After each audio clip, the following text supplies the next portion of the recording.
So on the show today, we have Hannah. Hannah's joining us today for a chat and an interview about her kind of personal story and what she's involved in. Welcome to the show, Hannah. Hi there, Steph. Hi, everybody. Yeah. So just so we can kind of get to know you a little bit before we find out your story, I just want to go through some quick icebreaker questions. Try not to overthink it. You're going to give me one answer. You're going to pick one or the other out of these running-based questions. So it should be fairly straightforward. So out of these running choices, is it half marathon or a full marathon? Oh, half. Treadmill or outside? Outside every time. Garmin or Apple Watch? Would love a Garmin, but use Apple. Morning or nighttime run? Morning every time. Straight direct course or a windy route? Oh, straight direct. T-shirt or vest? Vest. Big city race or small and local? Oh, big city. Colourful clothes or plain and simple? Plain and simple. Yeah. Running in a group or solo? Oh. Solo. Yeah. And final one, Kenya or Ethiopia? Haven't been to either. Yeah. Kenya.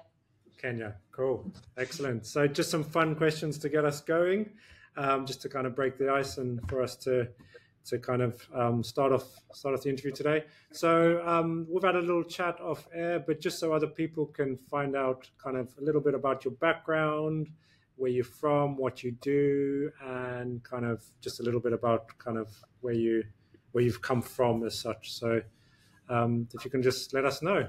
Yeah, so I'm Hannah. I'm a mum of three. So I've got three children, little one as well. And I got into fitness and health about 10 years ago after the birth of my first daughter.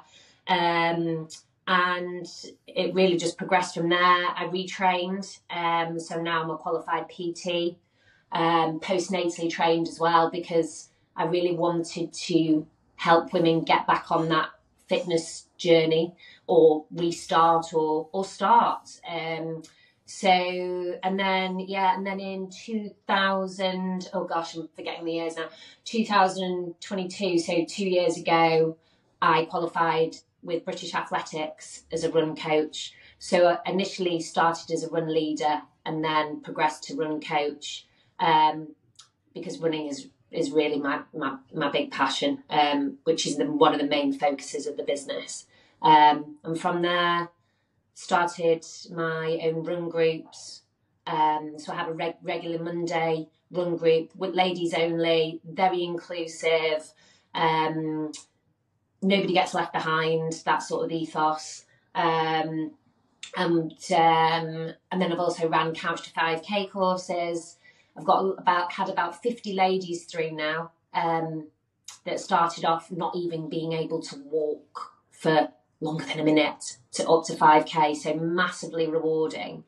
And then also I've done a few 10 if ladies wanted to then progress onto the 10K. So that's a bit about me. And just I love running. You'll often a lot of people just call me Hannah the runner, because I will just be out. You'll just find me pounding the pavements of Hale most days. Okay. And just to scale it right back, growing up into sport, were you active as a child, like kind of at school and stuff? Yeah, I was very, very sporty at school, but not to say that I then moved away from it. So if you speak to my husband, I spent most of my 20s not doing anything. But I was living a very different life. Like we lived in London, was enjoying life, not so much worrying about exercise. So it's a shame, really, because I wonder what maybe I could have done more when I was a bit younger.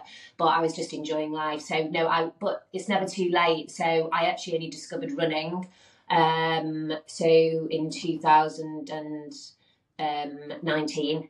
So it's never too late. because I was 35, and I'm absolutely loving it. So you're never too late to start something.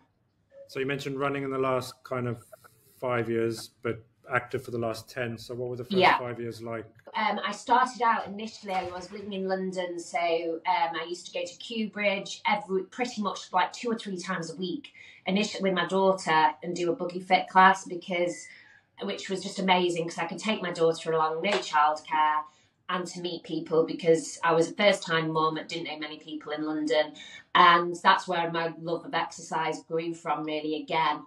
And I just remembered how great it made me feel. And then, so from there, I ended up doing like some weight classes, but not really focused on the running, funnily enough. Like, I'd go on the odd run, but I didn't love it. But yeah, really, I also I've obviously got into my running a lot more, but I really like to keep my exercise varied. I get bored very quickly, not with running, but I like to switch it up a bit. So I'll try anything, really. I'll give anything a go. Yeah. So you transitioned more into the running side. Yeah. Why and how do you think that happened? So it actually, how I started to get into running was through something that was not a nice thing. So my daughter, my eldest daughter, was diagnosed with a heart condition in 2019. So she was 4.5, and it was obviously quite a traumatic time because we didn't really know what we were dealing with at that stage. And I wanted to do something positive, really, in amongst a lot of hospital appointments and really quite a fearful time.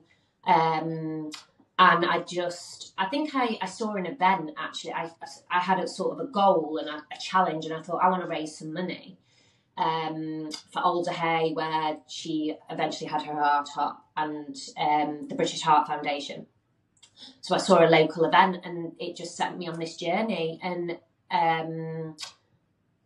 it gave me so much. It gave me sort of the freedom, like the space to think through, sort of it's like a moving meditation in a way. Process these really hard feelings that we were going through.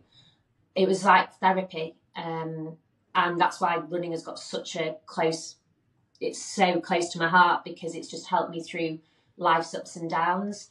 And from there, it just grew and grew, and started at half marathon, and since then now I've progressed to marathon, and I've just got massively into my running, and it's become part of my identity. So through a very hard time came something really positive, and I can't imagine now my life without it, really. Yeah. And my daughter's doing brilliantly. She's nearly 10 now, and well and healthy. Yeah, excellent. And you mentioned it was kind of like a therapy almost, and helped you through. What was that like? Like, what was it about the running that made it feel like that? Was it just being on your own? Was it the challenge? Was it the runner's high as such? What do you think it was over that period? All of that you've mentioned, really. Headspace, being outside, being connected, just being able, like, to free your mind from, and just process things. Like, I would cry, I would smile, I'd run past places I'd been with her because I was so fearful of what was ahead, because she was due to have a big op, and it just made me feel so much better. And I would run alone. I'd talk to myself. Just that connection to hitting the ground, exerting myself in a way. I wouldn't say I was running away. I was just processing things, but in a really positive way. Yeah. And afterwards I'd feel great, and I was ready to then take on what was ahead, if that makes sense. It made me mentally stronger. I know it's hard to, unless you've experienced it, but it just equipped me to face whatever was coming. It made me feel strong. mentally and physically. But yeah, it was a lifesaver really for me during that time. And what was the race or the event? You mentioned an event you signed up for. Was it like a local Yeah. run? So it's a funny story actually. So it was a local race, Wilmslow half marathon.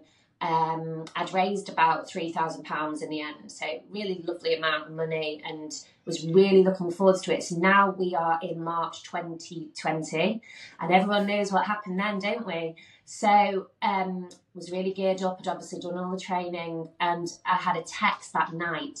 We were like mid-March, end of March, when it was all kicking off with the COVID, and they cancelled the event. And I woke up, and obviously it was a really big deal for me. Looking back, like now, a half marathon wouldn't feel a bigger deal. But this was like my first half marathon. It was huge, and especially raising all the money. And I just looked at my husband and said, "I'm doing it." I said, "Well, if it's not on, I'm still doing it." And he was like, "What do you mean?" I was like, "I'm just going to do it on my own. I'm off." So off I went. It was like 7 a.m. and I did it. And my family had come out. We were allowed to actually leave our houses still then, because it was early days. And I had my daughters and my husband and some family members were outside the house. So I did it. And it was really, really hard on my own. And I was so gutted because I really wanted the race atmosphere. But I did it, and I raised all that money, and I did it virtually instead. I've since gone back and actually done the half marathon in person, which is amazing local race. But so there you go. You can still do it. I'm very determined, as you can tell. So yeah, there was nothing stopping me. And why do you think it was so hard? Maybe your first one, or just everything coming together, like weeks of training? Yeah. Yeah, I think just getting to that distance. I think, like, when I started out running, it seemed 13 miles seems so far. And I'm not running on my own, I think, that distance. Because I think when I'm running long distance, and those distances, it's much easier if you're with people and in that race atmosphere. And especially it being my first time running that distance. Yeah, I found it really hard, which is crazy now, because now I've run marathons and 13 miles seems like a breeze. But that's the beauty of running, because people say, how can you run that far? But simply just keep adding. And before you know it, you'll be there. Yeah. So it sounds like you did a pretty hard challenge straight up, and especially on your own. So yeah. Like and you it said, made me believe that I could maybe then do more. It gave me a sense of belief, really. And it's an amazing feeling when you achieve something that you've worked so hard for. And it wasn't without its ups and downs. Like, I'd had injuries, and especially in the first couple of years of running, touch wood, I've been relatively okay recently. But it wasn't easy. And that's what people go, oh, it must be really easy, you're fit. No, it's not easy, trust me. Yeah. And there's ups and downs. Some days you don't want to go out. But it's always worth it. Always worth it.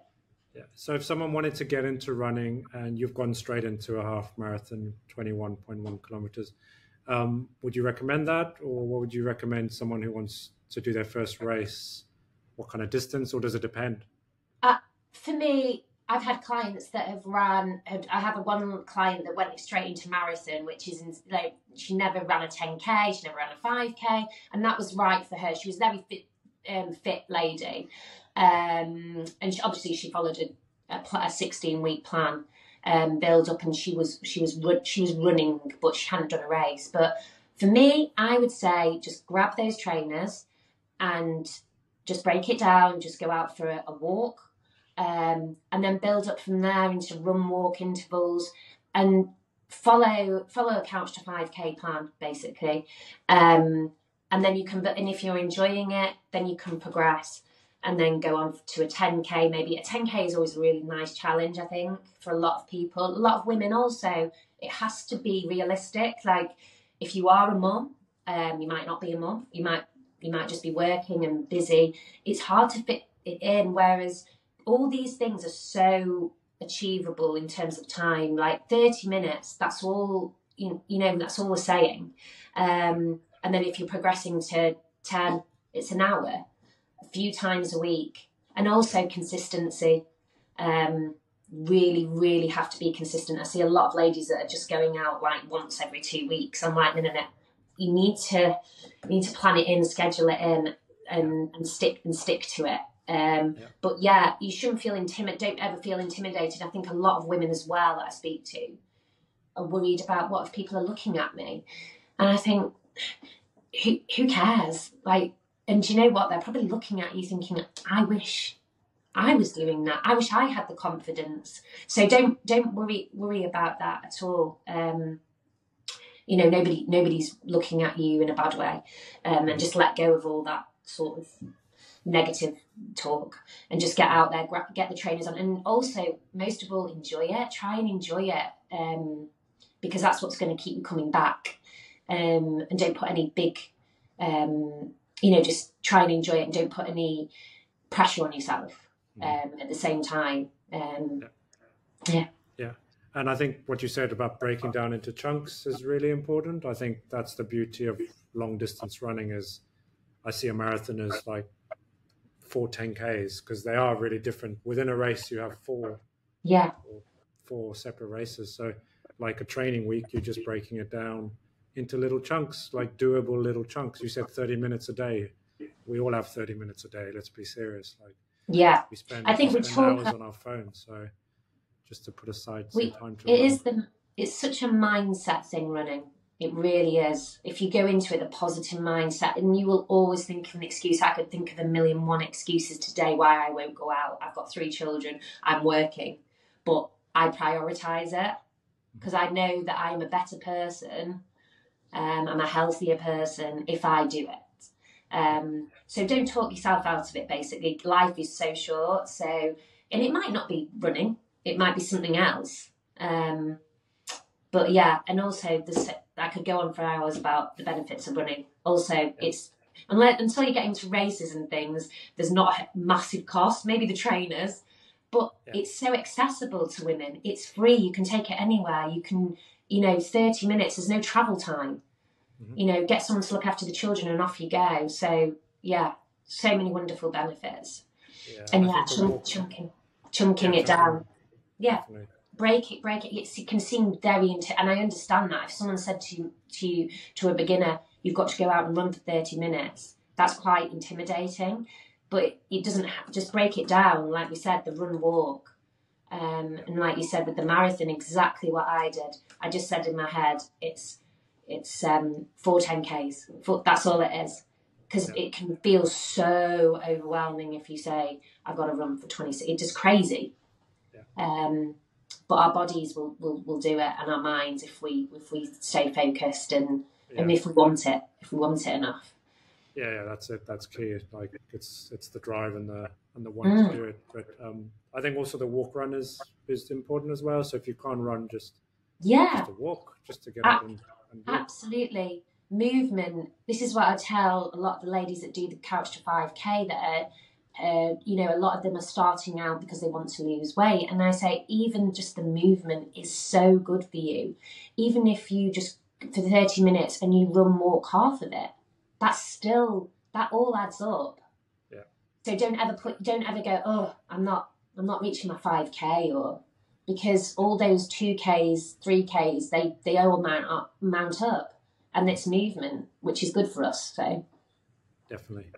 And so your half marathon lockdown you did on your own. What else have you done in terms of races, events on your own since? I've done lots of different races. I love 10K. I love a 10K.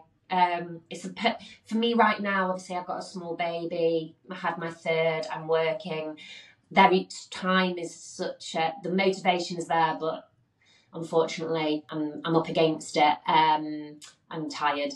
But so 10Ks, I recently just got a PB, and 6 months after I had my daughter, so there's still hope for us. Nearly 40 as well, big birthday next year. So I did that in 42 and a half. I felt amazing actually. big goal one day to get under 40, but a lot of work to do for that, I know. But I know I will. I just need to get the training in maybe when baby's a little bit older. I did a half. I did a half in May, Chester half on the hottest day of the year. We had people hose piping us down. Not hot compared to Dubai though. Hot by British standards. So yeah, really lovely event. Just loved just being back running. Let go of. I can't remember what time I did it. I think it was like 1:45, but it was very much getting just about the distance.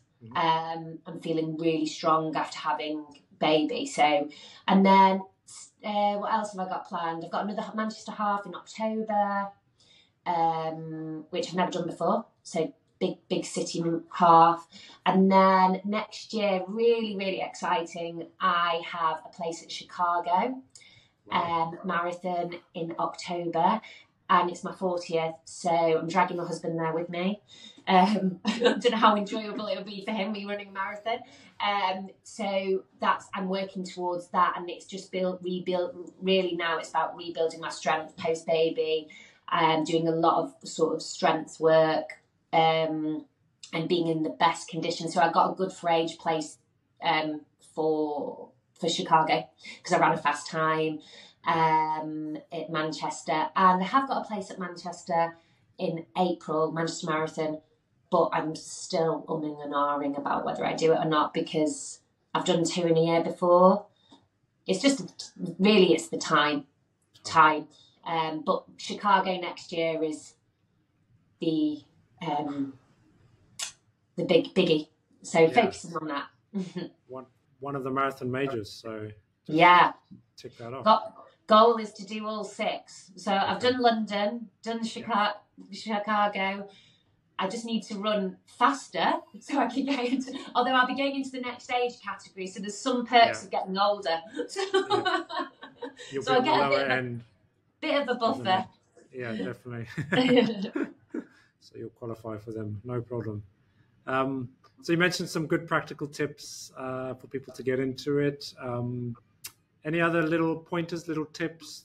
Someone struggling to get their body moving, doesn't know what to do, wants to do it, but just struggling really.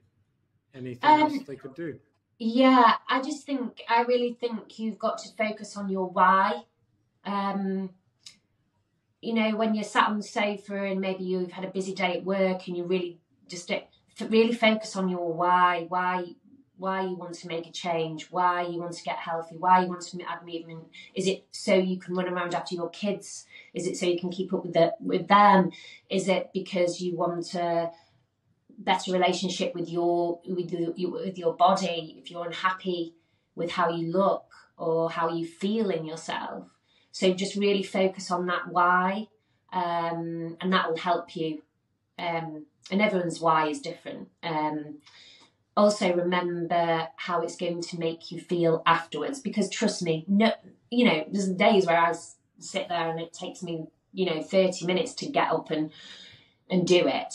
We all have days where we're not as motivated as others, but I just think it's remembering how you're going to feel afterwards. And you just feel so much better, clearer, and for moving your body. So yeah, hold on to that, and yeah, don't ever feel intimidated either by break it down, like we said before. Break everything down. Start. I started off running 2 miles was a struggle, and I promise you, I'm not just saying that. I found it so hard to begin with, and I just kept chipping away at it, being consistent, and just building from there. And there's nothing, I promise there is nothing special about me. It is just, I'm an ordinary mum. I just put the effort in, and who's, it might not be marathons it's your goal. It might be doing the 5K local park run with your kids. I've had plenty of ladies say that to me. So and have that also, goals. Yes, sorry, very important. Set yourself that little goal, and it might be the 5K park run. It might be the 10K, local 10K, or running for 30 minutes. Having those small little goals as well, leading into that long-term goal. I think that we're all tend to be very goal-driven. and it gives you such a sense of achievement as well. So yeah, those are a few tips. Excellent. And I like how you said, like, we're just ordinary, like, I'm a running coach, you're a running coach, but even we struggle with the process, and there are days we don't want to do it. We don't want to get up at 5 in the morning and go for a cold run or in the heat here where I live. So I think everyone needs to understand that no one's superhuman. We all have the ups and downs. It's just something you need to do, really. And then, like you said, just remember the feeling afterwards, because that's one of the reasons I love it, and I exercise a lot, because like if I train in the morning, the rest of the day is a smooth, clear, focused, high kind of energetic day. And I know if I haven't trained or done much, the rest of the day is a bit of a drag. So it's the after feeling, especially for me, that I recommend people to not just run, but any exercise, any movement. It could be swimming, cycling, it could be your local class, whatever it is. It's that after feeling that I love anyway. So I guess it's the same for you, maybe, with the running. Absolutely. Everything that you've said. For me, it's exercise in the morning. It sets me up for the day, whatever that may bring. My worst days are if I haven't exercised and I'm, I've not moved my body. So, and I always start the day walking my children to school. In our house, it's a non-negotiable. Mum, why are we walking to school again, Mummy? Because, and I reel off all the benefits. And that's 5K. So I like, my husband thinks I'm mad because I'll do it wind, rain, snow, everything. But if I don't do it, it just doesn't set my day up the same. And the kids are also getting an amazing benefit as well. It's also fitting it in, into your life. So for me, like, I have to drop my kids off at school every day. I don't jump in the car. I walk them. Yeah. So there, I already know I'm going to get 5K in, 5K on the way back. So you can always fit it in, leave a little bit earlier. But it just sets you up for the day. And you just feel so sluggish if you're not in, like you say, it just gives you more energy to cope with life's demands. And, as we know, life can throw lots at us. So it's just a coping mechanism, I feel, for me. Yeah. And it just, like you said, it just sets you up. So it's been very inspiring. You went from 2 miles to 13 miles. You've got some big challenges coming up ahead. So nice to hear your story and to help us out and to kind of inspire us to exercise and to run more. You're a coach, you're a personal trainer. Is there anywhere we can follow you or kind of follow your story, or if anyone wants to be in touch with you? Absolutely. So I'm based in Hale in Cheshire. I have my beautiful studio, which has got a gym and outside training space, because I'm a big fan of training outside, and run coaching in the local area. So I haven't got a website yet, still working on it. But I have a Facebook page, and it's the Garden Fitness Studio. So you can find me on there. Excellent. So if anyone wants to reach out, they can just... So anything else you'd like to mention, or anything that we've missed that you'd like to bring up, just for everyone that's listening? No, just thank you for inviting me on. Thank you for letting me talk about my love of running and how I got into running. And grab those trainers and get out there and give it a go. Yeah, definitely. It's been a great chat, and I think your kind of ethos and your kind of way of working similar to mine, just to get people moving, get them active, get them out there. There's going to be 101 excuses, but just trying to kind of come over those and just start the process. So thank you very much for your time, and hopefully chat again soon. Yeah, great. Thanks so much. Have a great day. You too. Thank you, Hannah.